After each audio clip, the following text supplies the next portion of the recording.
The massive ship Eternal Dawn moved slowly through space toward the bright blue planet below. After 127 years of travel, 50,000 humans were finally home. Well, their new home anyway. Hyunwoo Park stood at the observation deck window and watched the planet grow larger. He was the colony administrator, which meant he was in charge of making sure everyone stayed alive and built a good life here. It was a big job, but Hyunwoo had been a military strategist back on Earth. He knew how to make plans and solve problems. "Beautiful, isn't it?" said a voice behind him. Hyunwoo turned to see Eunji Kim walking up to join him at the window. She was the chief engineer and the smartest person he knew when it came to machines and science. Her job was to make this planet safe for humans to breathe and live on. "Very beautiful," Hyunwoo agreed, "but also very empty. No cities, no farms, no people, just wilderness." "That's the best part," Yoonji said with a smile. "We get to build everything from scratch, no mistakes from the past to fix, just pure possibility." The planet below them was called Kepler 442b by Earth scientists, but the colonists had already started calling it Haven. It had water, land, and an atmosphere that could be changed to support human life. It also had something very important. It was far away from Earth's problems. Over the next few weeks, thousands of small ships carried people and supplies down to the planet's surface. Hyunwoo watched from the command center as his people began. The hardest job in human history, building a completely new world. Tae-ho Lee was in charge of security and safety. He had been a Marine back on Earth and knew how to keep people safe. Right now he was more worried about wild animals and accidents than enemies, but he still made sure every landing site was secure. "The Eastern Valley looks perfect for our main settlement," Tae-ho reported to Hyunwoo. "Fresh water, flat ground for building, and natural barriers for protection. I've got teams clearing landing zones now." Sora Choi was already thinking about food. As agricultural director, she had to figure out how to feed 50,000 people on a planet that had never grown Earth crops before. She was excited about the challenge. "The soil is rich," she told the daily planning meeting. "Better than anything we had on Earth. With the right seeds and some hard work, we could be growing our own food within 6 months." Jin-ho Kang handled all communications. He made sure people could talk to each other across the growing colony and tried to stay in contact with Earth, even though messages took over a century to travel between the stars. "I'm setting up relay stations across the continent," Jin-ho explained. "Soon we'll have full communication coverage for the entire colony area." The work was hard but exciting. Every day brought new discoveries and new challenges. The atmospheric processors, huge machines that would change the air to be breathable for humans, were the most important project. Yoonji worked day and night to get them running. "These machines are amazing," she told Hyunwoo as they watched the first processor come online. "They'll break down the harmful gases and replace them with oxygen. In a few months we won't need breathing masks outside." The colonists built with incredible speed. They had trained for this for decades while traveling through space. Everyone knew their job and worked together like a perfect team. Construction robots and human workers built side by side, raising buildings that would house families and factories that would make everything they needed. Young Sunam was a maintenance engineer who kept all the machines running. He was quiet, but incredibly skilled with tools and computers. Mi Kyung-yoon was a teacher who started the first school for the colony's children, teaching them about their new world. Dong-hyun Kim led the mining teams that dug deep into Haven's mountains for metals and minerals. After 3 months, Haven Colony looked like a real city.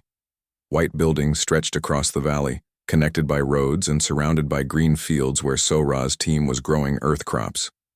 The atmospheric processors hummed constantly, slowly changing the sky from orange to blue. "Look at what we've built," Hyunwoo said to his team during their evening meeting. 50,000 people, and we've created a home on a world that never knew humans existed. "The children love it here," Mi Kyung reported. "They're learning about local plants and animals. This is their world now, not just a place their parents brought them." But Hyunwoo noticed that Jin-ho looked worried. The communications officer had been spending long hours monitoring space around their planet. "Is everything okay with the communications?" Hyunwoo asked. Jin-ho hesitated. I've been picking up some strange signals, very faint from the outer system. Probably nothing, but what? They don't match any natural space phenomena I know. They're too regular, too organized. Yunji looked up from her engineering reports. Organized how? Like transmissions, like someone talking to someone else. The room grew quiet. They all knew they might not be alone in space, but finding aliens was still scary and exciting at the same time. Keep monitoring, Hyunwoo decided. But don't worry the colonists yet. Could be anything. Life in Haven Colony continued to grow better each day. The atmospheric processors were working perfectly, and people could walk outside without masks in some areas. The farms were producing fresh food, and the first babies had been born on Haven, true children of their new world. 6 months after landing, Haven Colony was thriving. 50,000 humans had built a beautiful city in an alien valley and were living good lives far from Earth. They had succeeded beyond their wildest dreams, but Jinho's worries were growing too. The strange signals were getting stronger and more frequent. Whatever was sending them was getting closer to Haven. One morning, Jinho burst into Hyunwoo's office with a face full of panic. "Sir, you need to see this right now." "What is it?" "Long range. Sensors have detected 3 massive objects approaching our system. They're artificial, definitely spacecraft. And sir, they're huge. Much bigger than anything we've ever built." Hyunwoo felt his stomach drop. "How long until they get here?" "At their current speed, maybe 2 days." That afternoon, Jinho managed to intercept a transmission from the approaching ships. When he played it for the leadership team, everyone's blood ran cold. The message was in a language they had never heard before, but the translation computer figured out the meaning. A cold reptilian voice spoke words that changed everything. This will be their first and last human settlement. Haven Colony's peaceful days were over. The real test was about to begin. The 3 alien ships were like nothing humans had ever seen. Each one was 5 times larger than the Eternal Dawn, and covered in strange metals that seemed to shift colors in the light. They moved through space with smooth, deadly grace like predators stalking prey. Hyunwoo stood in Haven Colony's command center, surrounded by his team. Everyone was trying to look calm, but he could see the fear in their eyes. Outside, 50,000 colonists were going about their daily lives, not knowing that their world was about to change forever. "They're in orbit now," Jinho reported, his voice tight with stress. "Sensors show they're scanning our entire planet." "Any more communications from them?" Hyunwoo asked. "Nothing yet. They're just watching us." Yunji was studying the scanner, data on her computer. "Those ships are incredibly advanced. Their hull design suggests technology at least 200 years ahead of ours. And their weapons." She paused. "Their weapons could level our entire colony in minutes." Taeho paced back and forth like a caged animal. The security chief was used to having plans and backup plans, but this situation was beyond anything he had trained for. "How many people do you think are on those ships?" "Based on their size, maybe 60,000 each," Yunji calculated. "That's almost 200,000 aliens total. Against our 50,000 colonists," Taeho muttered. "And they have space ships while we have farming equipment and construction tools." Suddenly, every screen in the command center flickered and went black. Then a new image appeared, the face of something that definitely wasn't human. The alien looked like a cross between a lizard and a man. Its skin was dark green and covered in small scales. Its eyes were bright yellow with vertical slits like a snake. When it spoke, rows of sharp teeth showed behind thin lips. "Humans of Haven Colony," the alien said. Its voice was cold and emotionless. "I am Supreme Commander Thekvar of the Valak Dominion. You are trespassing in our territory." Hyunwoo stepped forward. "This is Administrator Hyunwoo Park. We didn't know this space belonged to anyone. We're peaceful colonists just trying to build a new home." The alien commander made a sound that might have been laughter, but there was no humor in it. "Peace means nothing to us. 12 other species have tried to colonize in our space. All of them claim to be peaceful. None of them exist anymore. A chill ran through the command center. Hyunwoo tried to keep his voice steady. What do you want from us? Simple. You have 72 hours to evacuate your entire colony and leave this system. Any humans remaining after that time will be eliminated. 72 hours? Sora spoke up. That's impossible. We have 50,000 people and no ships capable of interstellar travel. That is not our concern. Tekvar replied. Other species received only 24 hours. We are giving you more time because we are curious about your technology. But our generosity has limits. Hyunwoo felt anger burning in his chest, but he kept his voice diplomatic. Commander Tekvar, surely we can reach some agreement. This planet is vast, big enough for both our peoples. Negative. The Valak Dominion does not share territory with inferior species. You have 72 hours. The screen went black. For a long moment, nobody spoke. Then Taiho slammed his fist on a table. Inferior species? Who do they think they are? They think they're the ones with the big guns, Yoonji said quietly. Hyunwoo activated the colony-wide communication system. He had to tell 50,000 people that their new home might be taken away from them. The hardest part was trying to sound hopeful when he felt anything but hope. Citizens of Haven Colony, this is Administrator Park. We've made contact with an alien species called the Valik. They've asked us to leave this planet within 72 hours. He could see people stopping their work and gathering around communication screens throughout the colony. Faces filled with confusion and fear. I want everyone to stay calm. We're exploring all options. Continue your regular duties while our team works on a solution. After ending the broadcast, Hyunwoo turned to his staff. Options? We could try to contact Earth, Jinho suggested. Ask for help. Help would take over a century to get here, Yoonji pointed out. We'd all be dead long before then. What about our ships? Sora asked. Taeho shook his head. The Eternal Dawn was broken down for building materials months ago. We have shuttles and cargo ships, but nothing that can travel between stars. We're stuck here. Then we fight, came a new voice from the doorway. Everyone turned to see young Sunam, the quiet maintenance engineer. We fight for our home. With what? Taeho asked. We have some security weapons and construction equipment. They have warships. We have something they don't expect, Youngsu said. We have humans stubborn. Despite everything, Hyunwoo almost smiled. Youngsu was right. Humans had a long history of winning fights they shouldn't have been able to win. Taeho, start inventory of anything that could be used as a weapon. Yoonji, I need to know every detail about our defensive capabilities. Sora, figure out how to hide and feed people if this turns into a long fight. Jinho, keep monitoring their communications. What are you thinking? Yoonji asked. I'm thinking that the Valak don't know humans very well. They've given us 72 hours because they're curious about our technology. Let's show them exactly how creative humans can be when we're angry.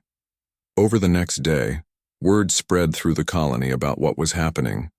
Instead of panic, Hyunwoo was surprised to see determination. Families held each other tighter, but they didn't pack to leave. Workers kept building and farming, but now they also started hiding supplies and making plans.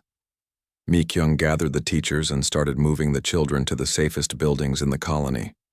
Donghyun organized the miners to create hiding places in the underground tunnels. Even the newest colonists pitched in, helping wherever they could. The Valak made a mistake, Hyunwoo told his team during an emergency meeting. They gave us time to think. Humans are very dangerous when we have time to think. Taeho had been busy. We have 47 actual weapons, mostly hunting rifles and security pistols. But we also have 230 construction mechs, 85 mining vehicles, and more industrial equipment than you can count, all of which can be modified. Yoonji added, with a grin that was slightly scary.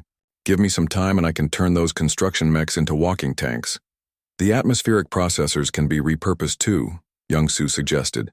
Those machines move a lot of air and chemicals. With the right changes, they could move other things. Jinho looked up from his communication station. I'm intercepting more Valak transmissions. They're talking about landing zones and casualty estimates. They're planning to attack whether we leave or not. Then they've made their choice, Hyunwoo said, and we'll make ours. As the 72-hour deadline approached, Haven Colony looked very different. What had been a peaceful farming community was turning into something else. The colonists worked with quiet determination, preparing for a fight that would decide whether humanity had a future among the stars. They said this would be our first and last settlement, Hyunwoo said, watching the alien ships in the sky above. They got the first part right, but they're about to learn what last really means to a human. The countdown had begun. Soon, the Valak would discover that humans didn't just build colonies, they built homes. And humans would do anything to protect their homes. The 72 hours were over. Hyunwoo stood in the underground command center that Yoonji had built beneath Haven Colony's city hall. Above them, the sky began to burn. The Valak attack started exactly as expected, with massive energy beams from their ships striking the colony from orbit. The residential buildings, the administrative centers, the farming complexes, all of them erupted in flames and smoke. Direct hits on sectors 7 through 12, Jinho reported, watching his screens. The hospital, the school, the main power plant, all destroyed. But instead of looking worried, Hyunwoo was smiling. Perfect. They're hitting exactly where we wanted them to. 3 days ago, while the Valak were making their ultimatum, the humans had been busy. They had taken apart everything important and moved it underground. The buildings being destroyed above were empty shells filled with surprises. Detonation in 10 seconds, Yoonji announced. Above them, the fake power plant exploded in a fireball that reached high into the sky. But this wasn't from Valak weapons. This was from human explosives that Yoonji had hidden inside. The explosion was so big that it damaged one of the Valak ships. Jinho intercepted their communications as they tried to figure out what had happened. They're confused, he reported. They can't understand how a power plant explosion could reach their ship in orbit. Because they don't know about humans yet, Taeho said with satisfaction. But they're about to learn. The real Haven Colony was hidden deep underground in a network of tunnels and chambers that the mining teams had carved out of solid rock. 50,000 people were living and working in a city that the Valak didn't even know existed. Young Soo had been incredibly busy during those 3 days. The quiet maintenance engineer had turned out to be a genius at improvising weapons. Construction mechs had been converted into walking tanks. Mining equipment had become mobile artillery. Even the farming machines had been turned into weapons of war. Valak troops are landing, Taeho announced. Looks like about 5,000 soldiers in the first wave. The aliens came down in sleek landing craft expecting to find a destroyed human colony. Instead, they found empty ruins and no signs of life. Commander Thekvar himself led the first group of soldiers into what had been Haven Colony's main street. The Valak were impressive warriors. They stood nearly 7 feet tall and wore advanced armor that could stop most human weapons. Their energy rifles could cut through steel like paper. They moved with the confidence of soldiers who had conquered 12 other species. But they had never fought humans before. The first surprise came when Thekvar stepped on what looked like a normal piece of rubble. The ground beneath his feet suddenly gave way, dropping him and 20 soldiers into a pit filled with sharp metal spikes. Young-Soo had been preparing these traps for 3 days. First blood to us, Taeho said, watching through hidden cameras. The surviving Valak became more careful, but that just made them easier targets for the next surprise. Mi-kyung had positioned herself in the ruins of her school with a modified mining laser. When the aliens gathered to investigate the pit trap, she opened fire from a hidden position. The mining laser was designed to cut through solid rock. It cut through Valak armor even easier. 3 more aliens fell before they could find cover. Target down, Mi-kyung reported calmly over the radio. Moving to position 2. All across the colony, hidden humans were springing similar traps. Donghyun used controlled cave-ins to bury entire squads of Valak soldiers. Hyejin had modified the colony's automated systems to attack anything that wasn't human.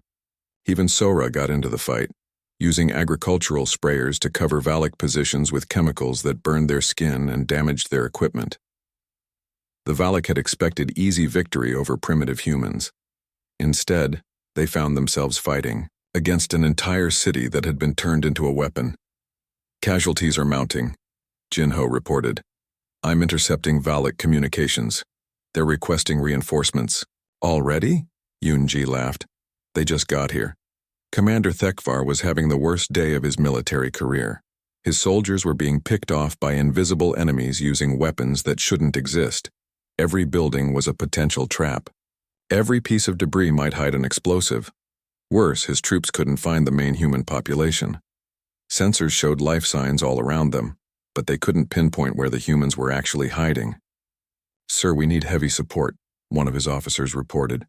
These humans are not fighting like a normal species. How are they fighting? Thekvar demanded. Like the planet itself is trying to kill us. That was exactly right. Yunji had spent 3 days turning Haven Colony into the most dangerous place in the galaxy for Valak soldiers. Every system had been converted into a weapon or trap. The irrigation pipes now carried acid instead of water. The streetlights had been rigged to explode. Even the colony's waste disposal system had been turned into a weapon. But the humans weren't just hiding underground and setting traps. They were fighting back with everything they had. Sang-Min-Oh had been a computer programmer on Earth. Here on Haven, he had hacked into the colony's construction robots and turned them into an army. Dozens of machines that had once built homes were now hunting Valak soldiers through the ruins. Bitna Lee was a doctor, but she had found new ways to use her medical knowledge. The drugs she had created didn't heal. They were designed to make Valak soldiers sick and weak. Her modified medical nanobots spread through the air like invisible poison. Young Su had saved his best surprise for last. When a large group of Valak soldiers gathered in the colony's main square, he activated his masterpiece. The atmospheric processor that had been slowly making Haven's air breathable for humans suddenly reversed its function. Instead of producing oxygen, it began producing something much more dangerous. The air around the Valak soldiers became toxic, burning their lungs and eyes. Their advanced armor protected them from weapons, but it couldn't protect them from the very air they breathed. Brilliant, Hyunwoo said, watching the Valak soldiers retreat in confusion and pain. Absolutely brilliant. The first day of fighting ended with the Valak in full retreat. They had expected to eliminate 50,000 humans in a few hours. Instead, they had lost nearly half their landing force and gained control of nothing but empty buildings. They're calling for their main fleet, Jinho reported. Sounds like they're bringing down heavy siege equipment. Let them come, Hyunwoo replied. We're just getting started. In the underground chambers, the colonists were working harder than ever. Children helped adults load weapons. Elderly colonists shared knowledge about fighting and survival. Everyone contributed something to the defense of their home.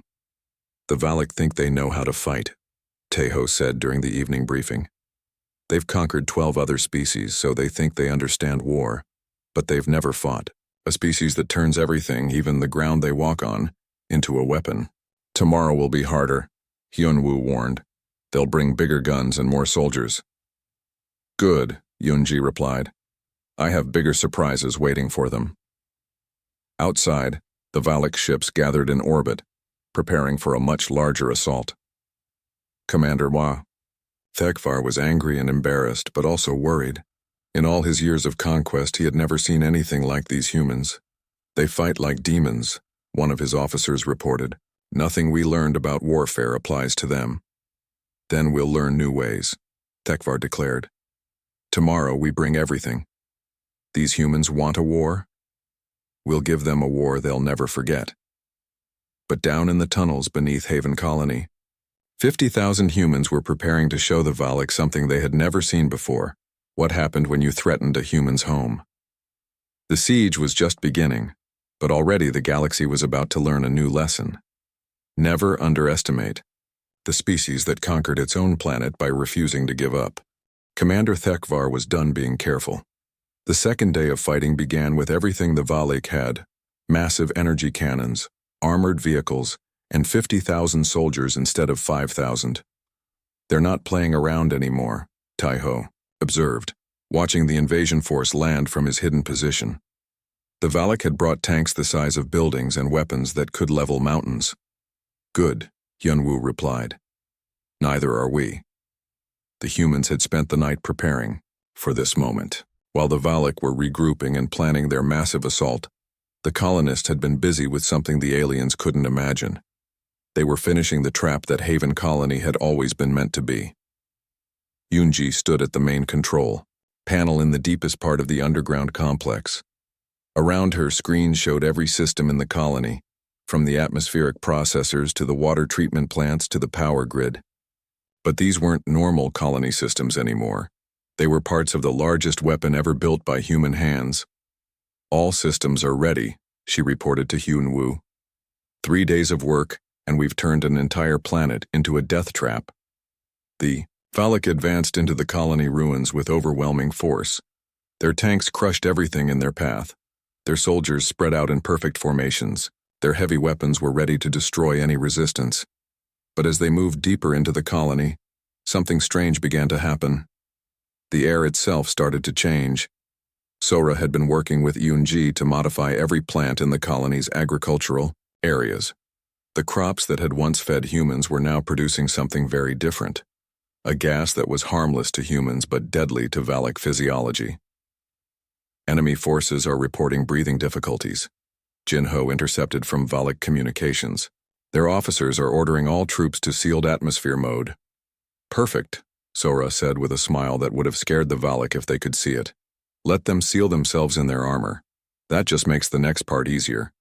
Young-Soo had outdone himself. The quiet engineer had spent 3 days modifying every single piece of equipment in the colony. The streetlights weren't just rigged to explode anymore.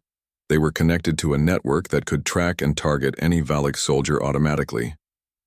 When Commander Thekvar's main force reached the colony center, the real attack began. Every automated system in Haven Colony activated at once. Construction robots emerged from hidden bunkers, but these weren't the simple machines the Valak had fought the day before. Young-Soo had spent the night upgrading them with weapons, armor, and artificial intelligence programming that made them think like human soldiers. "Robot army is active," Young-Soo reported. "All units are engaging enemy forces." But that was just the beginning. Sang-min had been busy too. The computer programmer had done something that was either brilliant or crazy. He had connected every electronic device in the colony into one giant network controlled by human intelligence. The colony's entire infrastructure became a single massive weapon system. Water pipes suddenly sprouted laser weapons. Street lamps became guided missiles. Even the colony's communication dishes turned into energy cannons. "Incredible," Hyunwoo breathed, watching the battle unfold on his screens. "It's like the planet itself is fighting back." The Valak had never seen anything like it. Their soldiers found themselves under attack from every direction, not just by human fighters, but by the very ground they stood on. Buildings collapsed on command, crushing tanks. Underground pipes exploded, creating sinkholes that swallowed entire squads. Mikyung had taught the colony's children well during their time in the underground shelters. Now those children were operating some of the most sophisticated weapon systems ever created, turning their lessons about their new home into deadly knowledge about how to defend it. "Sector 7 is clear," reported 12-year-old Jun Seo, who was controlling a group of mining robots like they were toys. "Moving to help Sector 9. But the humans' greatest weapon wasn't their technology. It was their understanding of what they were fighting for. Every colonist knew that this wasn't just about survival. This was about proving that humans belonged among the stars. Dong Hyun led a group of miners in a direct assault on a Valak tank position. They came up from underground tunnels, striking fast and disappearing before the aliens could react. But instead of using normal weapons, they used modified mining charges that could crack open Valak armor like eggshells. "Tank column destroyed," Dong Hyun reported. "These aliens build good machines, but they don't understand human explosives." Bitna had taken her medical knowledge in a very different direction. The doctor had created something terrifying, nanobots, that could repair human injuries instantly while attacking Valak biological systems. Human soldiers who should have been dead were getting back up and continuing to fight. "Medical support is active," she announced. "All human casualties are being treated in real time." The tide of battle was turning fast. What had started as a massive Valak assault was becoming a disaster. Their soldiers were being overwhelmed by an enemy that seemed to be everywhere at once. But Hyunwoo was saving the best surprise for last. Yoonji, is the main system ready? He asked. All atmospheric processors are synchronized, she replied. Power grid is at maximum capacity. We're ready to show them what humans can really do. The atmospheric processors had been Haven Colony's greatest achievement, machines that could change an entire planet's air to support human life. Now they were about to be used for something completely different. Activate Planetary Defense Protocol, Hyunwoo ordered. What happened next had never been seen in galactic history. An entire planet's atmosphere became a weapon. The atmospheric processors, working together with every other system in the colony, created a storm of pure energy that reached from the ground to the edge of space. The Valak ships in orbit, suddenly, found themselves under attack by the planet itself. Energy beams that had been invisible were now visible as lightning strikes that could destroy spacecraft. The atmosphere around Haven was no longer just air. It was a weapon system of unimaginable power. Impossible, Commander Thekvar whispered, watching his fleet take damage from atmospheric storms that shouldn't exist. How are they doing this? Jin-Ho had been monitoring Valak communications throughout the battle. Now he was hearing something new, fear. The species that had conquered 12 other worlds was afraid. They're calling for full retreat, he reported. All ground forces are being ordered back to their ships. But Hyunwoo wasn't done. Jin-Ho, open a communication channel to all Valak forces. Channel open, sir. Hyunwoo's voice echoed across every Valak communication system, reaching every soldier and every ship in their fleet. Commander Thekvar, this is Administrator Hyunwoo. Park, you said this would be our first and last settlement. You were half right. This is our first settlement. But it won't be our last. We're humans. We don't just survive. We thrive. And now we're your neighbors. The message was accompanied by complete tactical data from the battle, showing exactly how 50,000 humans with basic colony equipment had defeated 200,000 professional Valak soldiers with superior technology. We're sending you home with a gift, Hyunwoo continued. Full technical specifications for everything we've built here. Show your leaders what happens when you attack a human colony. Show them what we can do when we're just trying to build a peaceful home. Then imagine what we'll do if you force us to build weapons instead. The Valak retreat became a rout. Ships that had arrived ready to eliminate humanity limped away damaged and defeated. Commander Thekvar, the military genius who had never lost a battle, was running from a species he had thought was primitive. As the alien ships disappeared into space, the humans of Haven Colony emerged from their underground shelters to see their new world for the first time since the attack began. The surface colony was in ruins, but that didn't matter. The real colony had always been underground, and it was stronger than ever. More importantly, the humans had proven something to the galaxy. They belonged here. What happens now? Taeho asked.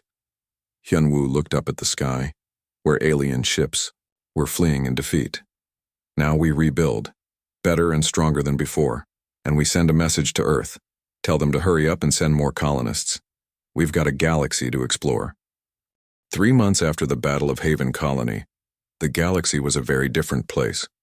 Word of humanity's victory had spread through every star system, carried by traders, diplomats, and refugees from the Valak Dominion.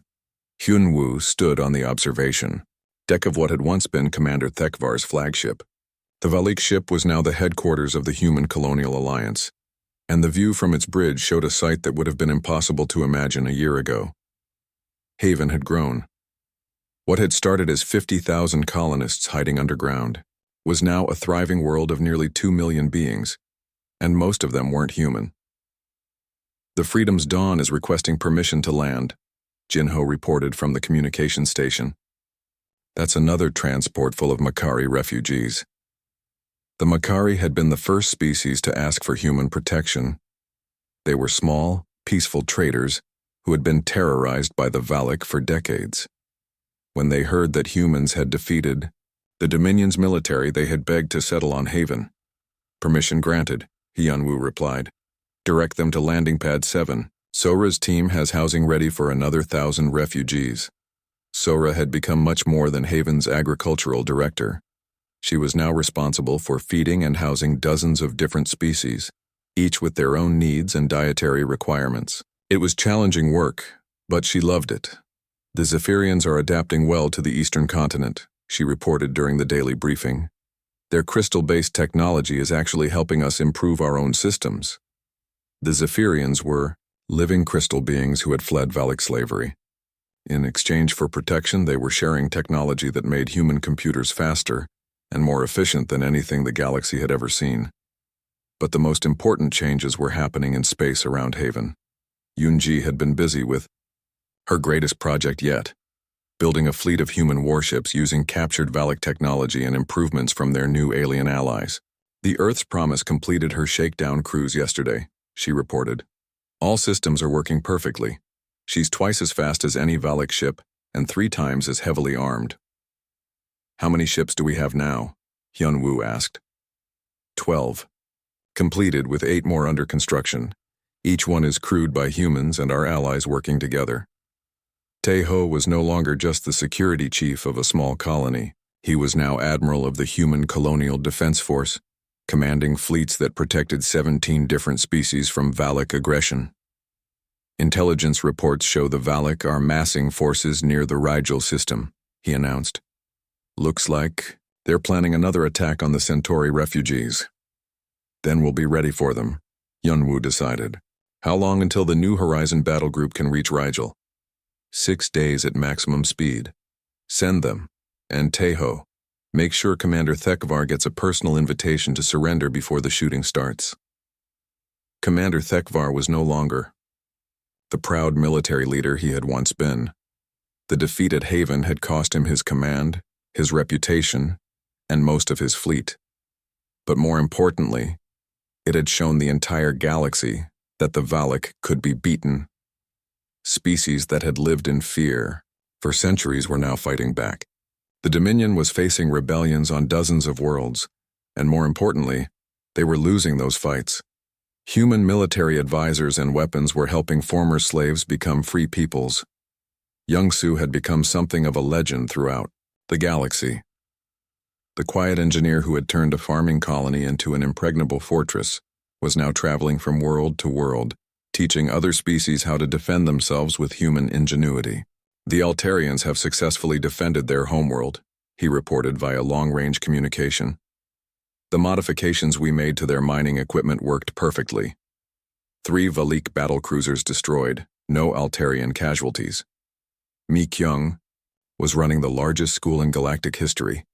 Children from dozens of species learned together in Haven's expanded education centers, sharing knowledge and growing up as friends instead of enemies. The exchange program is working wonderfully, she told Hyunwoo. Human children are learning about crystal engineering from young Zephyrians, while Makari youngsters are teaching our kids about interstellar navigation. But the most important message was being prepared by Jin Ho. After months of work, he had finally completed the greatest communication project in human history. A message that would reach Earth and every human colony ship still traveling through space. The quantum relay network is complete, he announced. We can now communicate with Earth in real time instead of waiting over a century for messages to cross space. What's the message? Hyunwoo asked. Jin-ho smiled. I think you should send it yourself. Hyunwoo sat down at the communication station and thought about what he wanted to say to the people of Earth. How do you explain that 50,000 colonists had accidentally started an interstellar revolution? People of Earth, this is Administrator Hyunwoo Park of Haven Colony, humanity's first successful interstellar settlement. I have good news, and even better news. The good news is that we're not alone in the galaxy. We've met dozens of intelligent species, and many of them are now our friends and allies. He paused, looking out at the busy spaceport where human and alien ships worked side by side. The even better news is that we've proven humanity belongs among the stars. We've faced challenges, made mistakes, and learned from both. We've shown that humans don't just survive in space, we thrive, and we help others thrive too. Haven Colony is now Haven City, capital of the Human Colonial Alliance. We've got good jobs, safe homes, and new friends waiting for anyone ready to join us. Pack your bags, Earth. The galaxy is bigger and more wonderful than we ever imagined. There was a time when our enemies thought this would be our first and last settlement. They were right about the first part. Haven was our beginning. But they were completely wrong about the last part. This isn't our last settlement. It's our first step into a galaxy full of possibilities. The message was transmitted simultaneously to Earth and every human colony ship in space. But Jinho had also made sure it reached every alien world in their communication network. Within hours, responses started coming back from across the galaxy. Some were from humans eager to join their friends on Haven. Others were from alien species asking for help, protection, or simply friendship. But the most important response came from an unexpected source, the Valak Dominion itself. Incoming. Transmission from Valak High Command, Jinho announced. It's marked as urgent diplomatic communication. Put them through, Hyunwoo decided. The screen showed not Commander Thekvar, but an older Valak with elaborate markings that indicated high rank. His voice was much more respectful than any Valak had been before. Administrator Park, I am Supreme Admiral Vektar of the Valak High Command. We request immediate negotiations for a ceasefire agreement. I'm listening, Hyunwoo replied. The Dominion is prepared to recognize human territorial claims and end all hostilities against human colonies and their allies. In exchange, we ask only that humans cease providing military support to rebel factions within our territory. Hyunwoo looked around the bridge at his team. Tae-ho was shaking his head. He wanted to keep fighting. Yoonji looked thoughtful. She was probably already planning the technology exchanges that would come with peace. Sora was nodding. She was thinking about all the refugees who could go home. Admiral Vektar, I'll need to consult with our allies before making any agreements, but I'm willing to discuss peace terms. We appreciate your consideration. The galaxy is large enough for both our peoples. After the communication ended, Hyunwoo stood at the observation window looking down at Haven. The planet that had almost been humanity's grave was now the center of an alliance that included dozens of species and hundreds of worlds. What do you think? He asked his team. I think we've won something bigger than any battle, Yoonji said. We've won respect. The Valak respect strength, Tae-ho added. They're offering peace because they know we can beat them, not because they've suddenly become nice. That's fine, Hyunwoo decided. Respect is a good foundation for peace, and peace means we can focus on what humans do best, exploring, building, and making friends. 1 year later, Haven City hosted the first Galactic Peace Conference. Representatives from over 100 species gathered to sign treaties, establish trade agreements, and plan joint exploration missions to unknown parts of the galaxy. Hyunwoo looked out at the conference hall, where beings who had been enemies were now working together as friends. Human children played with young aliens in the corridors, while their parents negotiated the future of galactic civilization. Not bad for our first colony, Yoonji commented, joining him at the observation window. First colony, Hyunwoo agreed, but definitely not our last. I've got reports of 12 more human colony ships that want to join us out here. The galaxy's getting crowded with humans, Tae-ho said with satisfaction. Good, Hyunwoo replied. The galaxy could use more humans. We're good at making impossible things possible. Outside, new ships arrived every day bringing settlers, traders, and explorers from across known space. The message that had started as a threat, this will be their first and last human settlement, had become a promise instead. Haven was humanity's first settlement among the stars, but it would definitely not be their last.